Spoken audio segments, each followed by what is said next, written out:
Sean todos bienvenidos a nuestro programa de hoy. 8 de la mañana con 30 minutos. Buenos días, Los Ángeles. Buenos días, California. De aquí, desde la ciudad de Resida, desde las instalaciones de Aires Radio, este es su programa Verdades Eternas. Bonita mañana. Y como siempre, es un honor presentarle a mi hermano Jorge Martínez, un hombre de sabia experiencia. Y pues, cada mañana que él viene aquí con nosotros, aprendemos muchísimo. Hermano Jorge, buenos días y bienvenido. Buenos días, hermano Freddy. Buenos días a mi hermano Guido y a mi hermana María, que siempre se nos olvida. Allá están los controles. Así es. Amén. Y buenos días a toda la audiencia que nos escucha en cualquier parte del mundo. Amén, sí. Y antes de presentar a Guido, quiero enviar saludos cordiales a María Lozano, que está ahí en los controles. Y hay veces que se nos olvida presentarla, pero los últimos serán los primeros, dice la palabra. Guido, buenos días y bienvenido. Buenos días, Freddy. Sí, nos había pasado el saludo a la que está en controles, la ingeniera de sonido. Uh-huh. Y sin ella no fuera posible hacer el programa, porque allá es lo que nos dicta todo, ¿verdad? Pero agradecido con el Señor siempre, y es un placer siempre compartir cabina con ustedes. Amén. Así es que, hermanos, si usted no se ha perdido alguno de estos programas, puede revisar los podcasts, tenemos ahí. Y hablábamos acerca de no confundir la semana pasada estábamos hablando, no confundir la falsedad con perspectiva, cuál es el lenguaje que la Biblia habla respecto al mundo. Y hoy, esta mañana, vamos a tratar un tema de suma importancia acerca de lo que la Biblia nos recuerda y lo que registra acerca de las cosas que no aprueba la Biblia. Para eso vamos a ir al libro de Génesis, capítulo 3. Vamos a partir de esto, capítulo 3, verso 4 hacia el 5. Y dice así en la palabra de Dios. El verso 4 dice: pero la serpiente le dijo a la mujer: no es cierto, no van a morir. Y el verso 5 dice: Dios sabe muy bien que cuando coman de ese árbol, se les abrirán los ojos y llegarán a ser como Dios, conocedores del bien y del mal. La Biblia es un libro de historia en gran medida, y como tal, a veces registra cosas sin aprobarlas.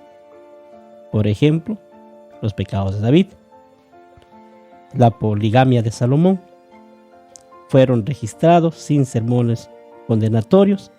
También registra la mentira de Satanás sin aprobarla, y era el verso que acabamos de leer. Guido o hermano Jorge, cualquiera de ustedes dos me puede decir, los sermones no son necesarios porque la condenación está claramente estipulada en otra parte de la Biblia, de las Escrituras. Sí, otra vez cuando vemos quizás puntos que parecen contradecir a la Biblia, ¿verdad? Una de las cosas que la Biblia condena, nosotros sabemos que somos lectores de la Biblia, es el pecado. Desde el principio de los tiempos, aunque no había ley de Dios, por ejemplo, el caso del adulterio era condenado. Segundo, la poligamia era condenado. La mentira era condenado. Uno dice, pero un momentito, ¿cómo era condenado si no había ley? ¿Cómo es condenado si no hay ley? Porque ¿cuándo es considerado pecado? Cuando la ley condena al pecado. Pero vamos a hacer una aclaración. La Biblia dice que en las dispensaciones que hubo en la Biblia, había ciertos tipos de revelación, ciertos tipos, bueno, vamos a llamar a aquellos que estudiaron dispensacionalismo. La primera dispensación es la dispensación de la inocencia. En la dispensación de la inocencia, nosotros podemos corroborar que Dios había puesto en Adán y Eva, bueno, específicamente en Adán y Eva, consecuentemente, muchas cosas que ellos no podían hacer. Es más, Dios le dice claramente: no vas a tocar, no vas a comer el fruto de tal árbol. Le hace una especificación. Pero como hay una manipulación de la mentira de Satanás, Satanás se introduce y entra. No es el tema quizás para hablar de él, pero lo que lo que nos llama la atención es esto. Los hombres ya tenían un concepto de lo que agradaba y no agradaba a Dios. Desde la primera persona que fue creada por Dios, ya había, y aún en el estado de inocencia que ellos se encontraban, ya había algo que les determinaba los límites de las cosas. Los límites para no perjudicar al prójimo. Una de las pruebas también que tenemos es, por ejemplo, los dos primeros hijos de Adán, Abel y Caín. Cuando Abel es asesinado por su hermano Caín, la Biblia dice que Dios le habla a Caín y le dice: ¿por qué has matado a tu hermano? Su sangre está clamando por justicia desde la tierra hacia mí. Mire, hermanos, cuando nosotros vemos esto, pero hermano, no había ley. No, algunos dicen que no había escritura. Es probable que no había escritura. Es probable, porque eran los primeros hombres habitantes de la tierra, del huerto específicamente. Pero hay algo interesante. Uno dice: ¿por qué la Biblia registra cosas como que pareciera que lo estuviera aprobando? Uno de los casos que mencionaba Freddy era, por ejemplo, el caso de David. El adulterio de David es muy conocido, es muy divulgado y muy mal utilizado también para algunos adúlteros que lo toman como referencia para adulterar. y le dicen: pues si David tuvo tantas mujeres o adulteró y Dios lo perdonó, a mí, ¿por qué no? Esa es una dijo alguien, una falta de agricultura, dijo.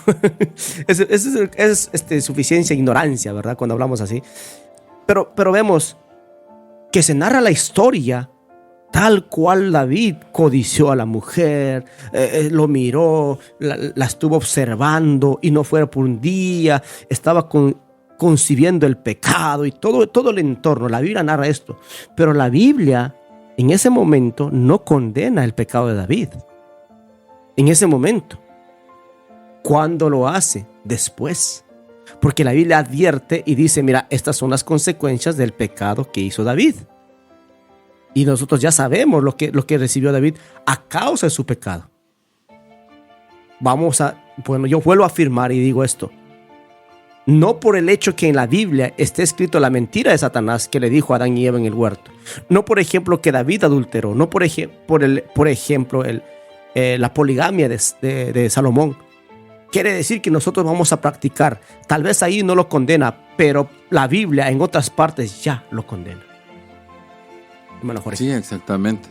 Cuando vemos la historia yo no voy a hablar de David, sino de Salomón. Salomón, pues el fracaso de él fue que en primer lugar tuvo muchos caballos y ejército.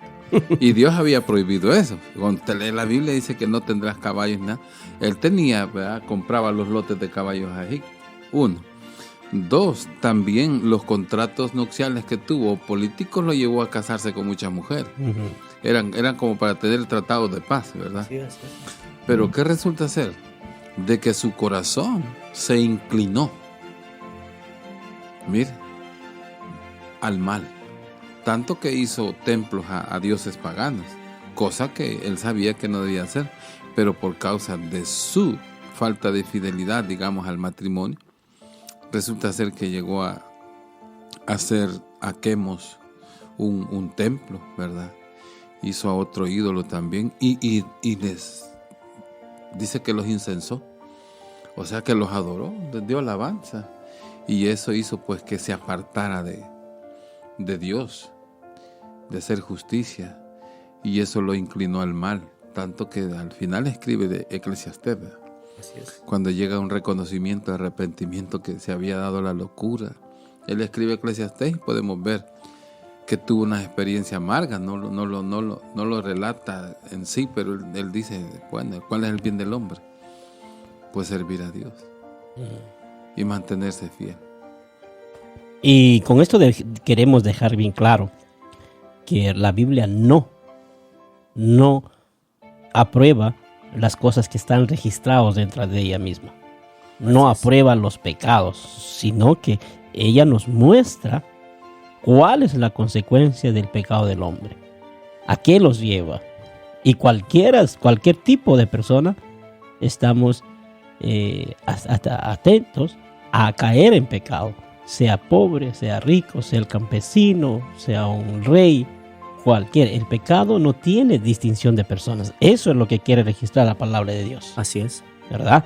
Y aquellos que dicen, no, pues si en la Biblia dice, como decía Guido, si en la Biblia dice David tuvo mujeres, si en la Biblia dice que Salomón tuvo 3,000 mujeres, si en la Biblia dice, alguien una vez me dijo, no hay nada más deleitoso me dijo así, mira lo que dice la palabra de Dios, no hay nada más deleitoso en la vida que sentarse al pie de una palmera y beber vino, porque todo es vanidad de vanidades. ¿Qué te parece, Jorge?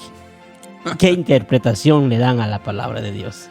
No, pues todos dicen, sacan de contexto las cosas para provecho personal, o como Jesús dice, ellos nos acercan a mí para que no sean descubiertos sus pecados, ¿verdad? Así es. Y nosotros nos encontramos descubiertos a través de la palabra de Dios.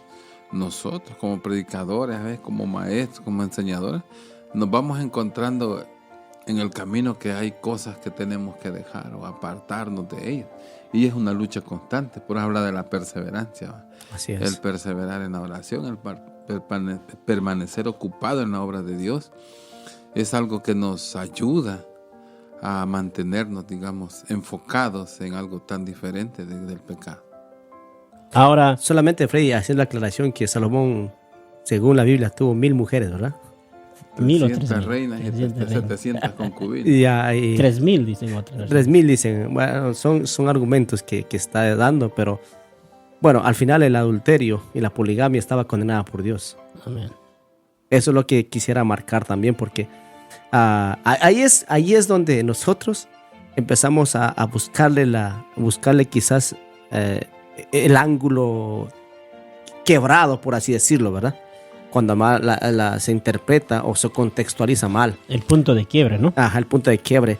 Ahora, recordar esto también, que lo que mencionaba hermano Jorge, es que siempre que la Biblia menciona una falta de un hombre, porque los patriarcas tuvieron muchas faltas. Abraham, no lo de decir, ¿verdad? Mentiroso. Isaac imitó el pecado de su papá. Jacob, ni qué decir, ya fue campeón. Le ganó todo. Este superó al abuelo y superó al papá. Y vamos a ver la historia, pero la Biblia lo cuenta, los pecados de ellos. Vamos al Nuevo Testamento. Y las consecuencias. Obviamente, las consecuencias eran nefastas.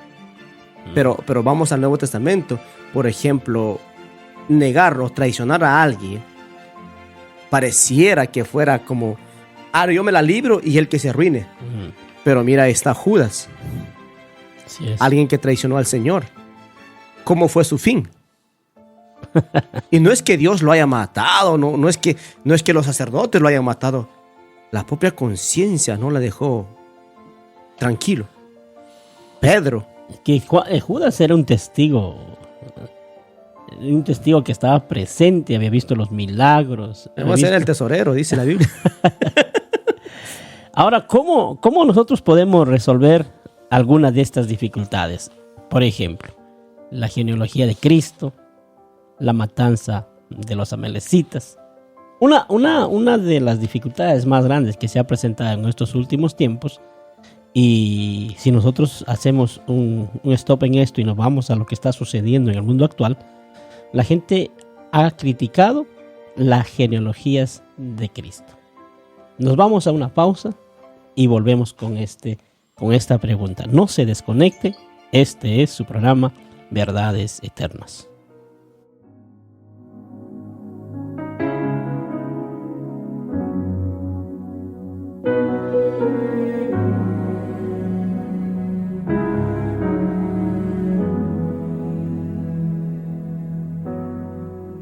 He tratado de entenderte, no puedo. He tratado de encontrar una razón. Lo he buscado en todas partes, no encuentro alguna explicación para que me ames así así, para que mueras por mí. Eres todo para mí, eres mi vida, la razón que me motiva para vivir, para seguir. Eres mi razón de ser, lo que me anima, mi corazón y lo que inspira. Las ganas de vivir.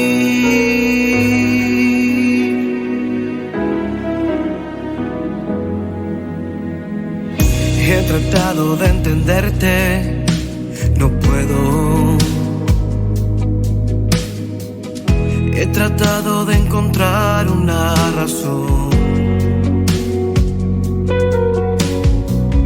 Lo he buscado en todas partes, no encuentro alguna explicación para que me ames así, para que mueras por mí. Eres todo para mí, eres mi vida, la razón que me motiva para vivir, para seguir. Oh, eres mi razón de ser, lo que me anima, mi corazón y lo que inspira. Las ganas de vivir.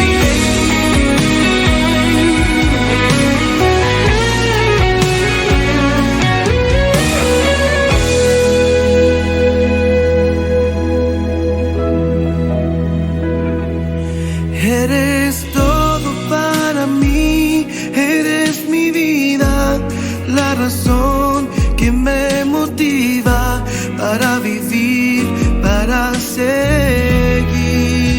Oh, tú eres mi razón de ser, lo que me anima, mi corazón y lo que inspira. Las ganas de vivir.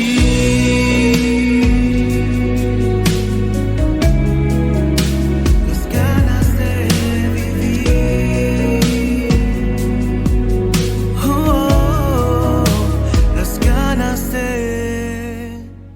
Vivir, las ganas de vivir. Bonita alabanza, escuchamos y estamos de regreso aquí en su programa Verdades Eternas. Antes de irnos a la pausa, y nos fuimos con una pregunta que decíamos, ¿cómo podemos resolver algunas de estas dificultades? Y que hablábamos de las genealogías de Cristo, pero algo había que añadir. Hermano, aquí Guido nos va... Sí, Gleason Archer, en dificultades de la Biblia, es una enciclopedia, él dice de la manera siguiente. La idea de la obra que él había escrito dice esto. En una conferencia de cumbre del Consejo Internacional sobre la Inerrancia de la Biblia, celebrado en Chicago, en ese momento se hizo evidente que una objeción principal a la inerrancia de la Biblia es que las copias de la Escritura actualmente existentes contienen errores importantes, algunos de los cuales desafían hasta el uso más ingenioso del cristianismo textual, o del criticismo textual, perdón. Personalmente, él decía esto: opino que esta acusación puede refutarse y que se puede exponer su falsedad mediante un estudio objetivo, efectuando desde la perspectiva evangélica consistente, nada menos que la plena calidad de inerrancia de los manuscritos originales de la Escritura para servir de base de infalibilidad de la Santa Biblia como verdadera palabra de Dios. Ahora, hay un problema que siempre se entra en el juego cuando cuando se encuentra posibles, o se puede llamar errores que la Biblia contiene. Y ahora, quizás los oyentes están diciendo, pero ¿por qué tanto tienen que explicar de todo lo que la Biblia contiene, en el sentido de que las cosas negativas, supuestamente, que la gente condena? Bueno, se hace un análisis, un estudio. ¿Por qué? Porque esta objeción o estas personas que van en contra de la Biblia lo hacen porque ellos quieren hacer que la Biblia pierda su inerrancia y su infalibilidad. En doctrina o en teología se encuentra una de las cosas, cuando estudia uno la Biblia, el concepto de la Biblia, que la Biblia es inerrante e infalible. Es inerrante e infalible. No comete errores, es inerrante, infalible, no puede contener margen de cambios. Es por eso que una de las cosas que ellos empiezan a mencionar en su criticismo textual es que dicen, no, la Biblia se equivocó. Y una de esas equivocaciones, por ejemplo, es cómo los autores escribieron acerca de la genealogía de Jesús. Cómo ellos escribieron o por qué lo escribieron diferente. Por ejemplo, las dos grandes genealogías de Cristo son idénticas desde Abraham hasta David. Y de ahí se separan. Mateo traza el linaje por Salomón, mientras que Lucas lo sugiere por Natán. Se objeta que ambas genealogías no pueden ser correctas, pero esto resolvieron los padres de la iglesia en el siglo V en adelante. Presentaron la simple solución de que Mateo da la descendencia a través de José, mientras que Lucas lo hace a través de María. Los yernos se nombran como hijos, como se ve en el caso de Salatiel, a quien se presenta en Mateo como hijo de Jeconías por nacimiento, y de Neri, que suponemos que era por matrimonio, o sea, él era el yerno. Como afirma Lucas, José habría sido mencionado aquí como hijo del padre de María. La distinción por linaje se corresponde con los respectivos temas de los libros. Mateo presenta a Cristo el Rey, que continuó la línea real por José, su padre legal. Lucas presenta al Hijo del Hombre, que se encarnó por medio de María, quien efectivamente le dio nacimiento. La ley judía establecía que todo hijo nacido de esposa o novia de un hombre era hijo legal de aquel hombre. José y María estaban de novios ya comprometidos cuando ocurrió la concepción en la Virgen María. Esta parece ser una explicación adecuada con respecto a la genealogía de Jesús.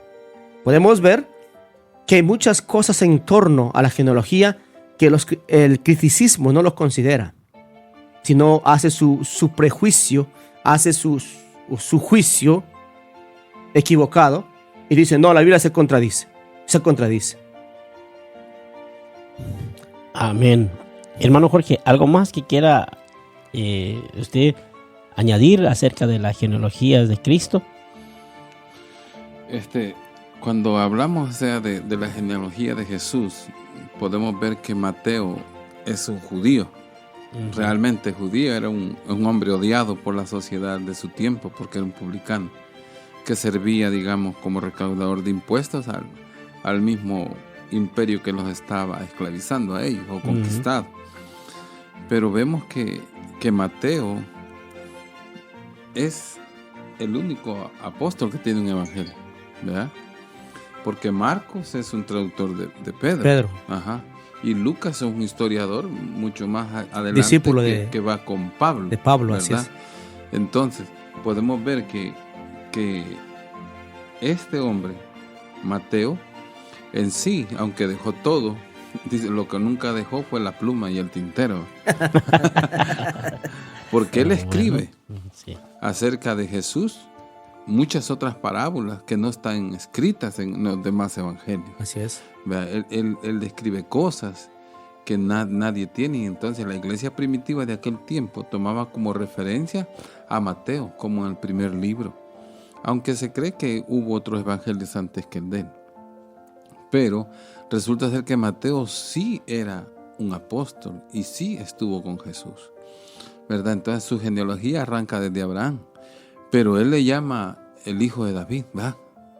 Lo conecta con David y también conecta palabras como el reino de los cielos.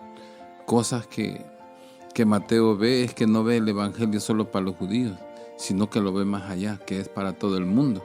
Porque en su cierre dice que Jesús nos mandó, ¿verdad? Es el que escribe ir y predicar.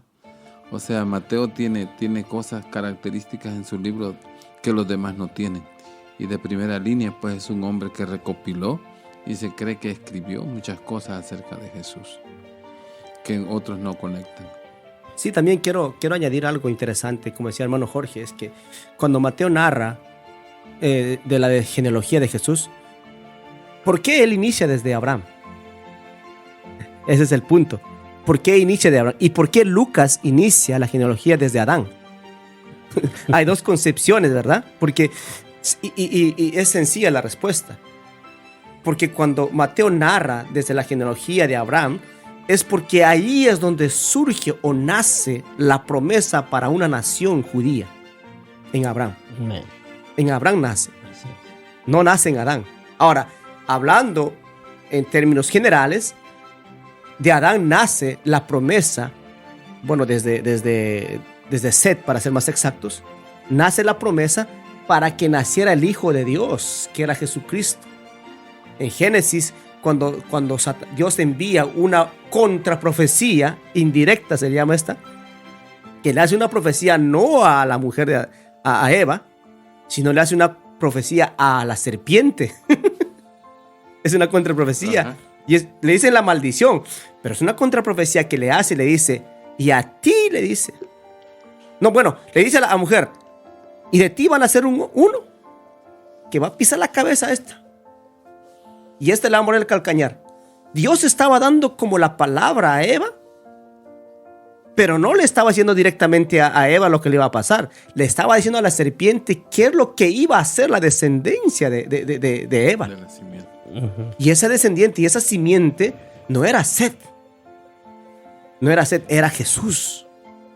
Y de ese hilo genealógico se empieza, hay una idea, se puede decir un concepto que se llama los hijos de Dios, que se conoce en la Biblia. Ujú. La línea de los hijos de Dios que Satanás por mucho tiempo había querido obstruir y había querido cortar.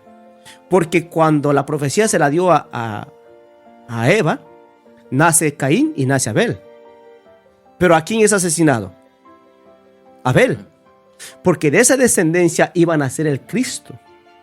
Esa era la promesa. Pero al ver eso, Satanás actúa y usa a Caín para matar a esa descendencia. Porque la idea, recordemos esto, la idea de Satanás desde el principio ha sido siempre querer extirpar o eliminar la descendencia de la mujer, la profecía que le dio en Génesis. Esa era la idea, toda la historia. Freddy. Estamos hablando de las genealogías de Cristo, y hay una pregunta que la gente hace. ¿Habrá habido 14 generaciones desde Abraham hasta David? ¿Serán las 14 que habla Juan? Las otras 14 de David hacia la deportación de Babilonia y las otras 14 de la deportación hasta Cristo. Nos vamos con esta pregunta. Puedes despedirte, Jorge, se nos acabó el tiempo. Bendiciones a todos los que han estado conectados y gracias. Guido. Bendiciones a todos y un abrazo a la distancia a todos los oyentes. Amén. Así que ya usted tiene la pregunta y la próxima semana puede enviar sus preguntas a este programa. Este ha sido su programa Verdades Eternas del Ministerio de Apologética de la Iglesia Restauración Resida. Ha estado con usted su servidor Freddy Lozano y nos vemos la próxima semana. Dios me los bendiga. Hasta pronto. Gracias por escucharnos. Te invitamos a nuestro próximo programa.